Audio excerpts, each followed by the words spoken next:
ఈరోజు మనం చూడబోతున్నాము సమ్మర్ క్రేప్ శారీస్ అండి. అందరూ అడుగుతున్నారండి ఎప్పుడు రీస్టాక్ వస్తుంది, ఎప్పుడు రీస్టాక్ వస్తుందని. ఈరోజు రీస్టాక్ వచ్చేసేసాయండి. మొత్తం కూడా జిగ్జాగ్ డిజైన్ అండి. కింద కాంట్రాస్ట్ బార్డర్ వస్తుంది, ఫాయిల్ ప్రింట్ వస్తుంది. బ్లౌజ్ వచ్చేపటికి సేమ్ శారీ కలరే ప్లెయిన్ వస్తుందండి.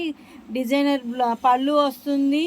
బ్యూటిఫుల్ సమ్మర్ క్రేప్ శారీస్ అండి. ఓపెన్ పిక్ చూద్దాం చూడండి. ఇది పింక్ కలర్కి ప్యారెట్ గ్రీన్ కాంట్రాస్ట్ బార్డర్ అండి.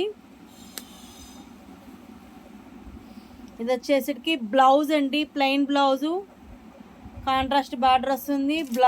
పళ్ళు చూద్దామండి. పళ్ళు వచ్చేటప్పటికి బాగా ఎక్కువ డిజైన్ వస్తుందండి. బాడీ ఆఫ్ ద శారీ వచ్చేసేపటికి బ్యూటిఫుల్గా ఉంటుంది చూడండి. Summer cool crepe silk saris అండి.